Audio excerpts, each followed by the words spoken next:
aura finalement droit à la prochaine prime énergie promise par le gouvernement fédéral? La question n'est pas définitivement tranchée, alors que cette prime doit être versée en fin d'année sous forme de déduction sur vos factures de gaz et d'électricité. Grégory Henko, bonjour. Bonjour Fanny. Vous allez nous expliquer que cette prime qui doit viser les personnes à faible et moyen revenu brasse finalement très large. Mais oui, donc cette fameuse prime, c'est normalement bien pour toute la population. On va voir que ça pose plutôt des questions pour le gouvernement. Alors donc comme cette prime donc de 100 euros que vous avez reçue normalement il y a quelques mois, ici il s'agirait d'une déduction forfaitaire sur les 2 dernières factures de l'année. On a 135 euros par mois pour le gaz, 61 euros par mois pour l'électricité. Maintenant il y a plusieurs conditions qui sont prévues. Ceux qui bénéficient du tarif social n'y auront pas droit, tout comme les personnes qui bénéficient d'un contrat fixe signé avant le 1er octobre 2021.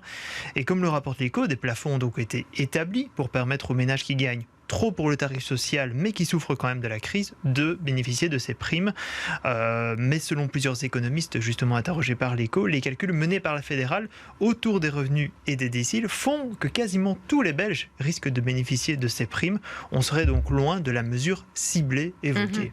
Alors c'est vrai qu'on entend des termes qui sont parfois un petit peu compliqués, donc on va faire un petit cours de vocabulaire fiscal.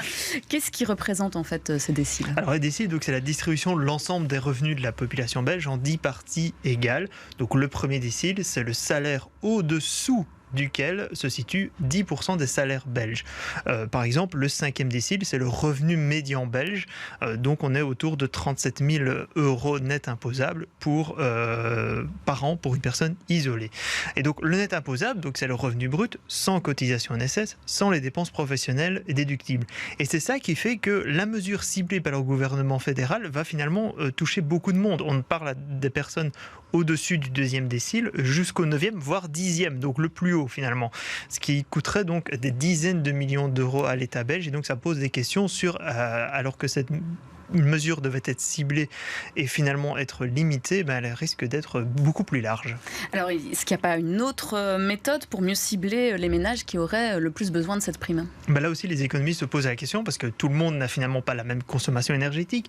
La prime aidera différemment une personne avec un revenu du 3e décile qu'une personne du revenu du 9e décile qui normalement a plus de moyens. Certains ménages ont des panneaux photovoltaïques, certains sont mis isolés, mais finalement il n'y aura pas de différence entre ces personnes-là. Donc voilà, le SPF Finance indique que le travail est en cours, mais selon l'Écho qui cite une source proche d'un cabinet, c'est un vrai casse-tête de savoir quelle méthode trouver exactement.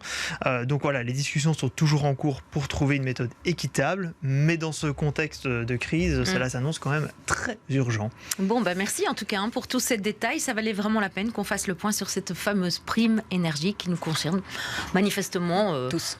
Presque tous, oui, voilà. Tous. Merci beaucoup Grégory Henko.